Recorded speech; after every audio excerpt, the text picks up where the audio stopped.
vraiment dans ton élément. On est présentement dans un aréna à Pierrefonds et on va parler de hockey mineur parce qu'évidemment, toi, t'entraînes ces jeunes-là. Oui, je suis directeur du développement hockey pour cette équipe-là qui s'appelle les Rebelles de l'Ouest.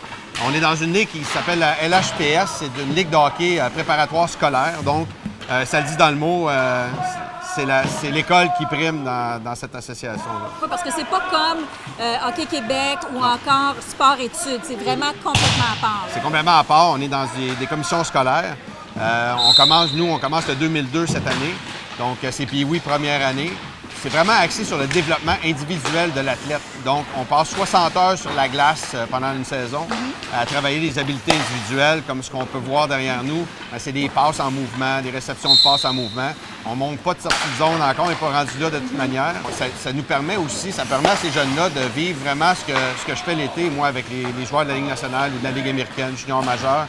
Donc, c'est vraiment individuel et spécifique à ces jeunes-là. Bien sûr, bien, on regarde les notes. Donc, on demande les bulletins parce que c'est important. S'ils ne passent pas les cours, on va y donner, on peut y donner de l'aide aussi si notre besoin à l'école. Et puis, ça peut jusqu'aller à ne pas jouer un match.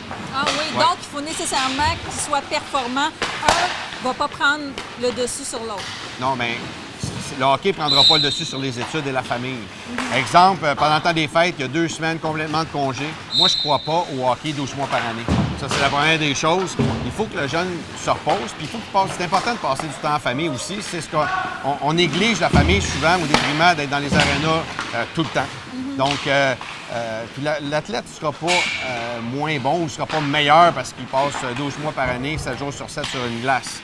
Mais est-ce que dans ce groupe-là, on va retrouver un futur Sidney Crosby, par exemple, même s'il ne va pas travailler systématiquement jour après jour, 365 jours par année? Bien, on va se dire une chose là, qui est probablement vraie pour la majorité des enfants. Là. Si vous regardez tous les enfants qui sont ici, les chances sont extrêmement minces qu'il y en a un qui perce. Puis avant, on parlait de 1 des jeunes au Québec qui avaient une chance de percer. Maintenant, le chiffre a diminué. Donc, le but, c'est pas de les amener dans la Ligue nationale, mais c'est qu'ils s'amusent.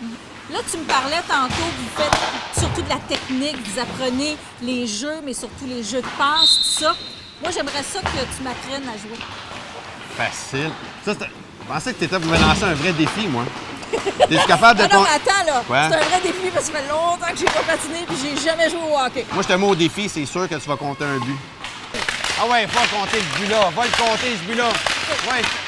Tranquillement. N'oublie pas la rondelle. Ah ouais, t'es capable, t'es capable. Je te l'ai dit au début, tu vas en scorer un but. Ah ouais. OK. Tu ne comptes 2 gardiens en plus. Attention! Ah ouais, là! Hey! Ouais!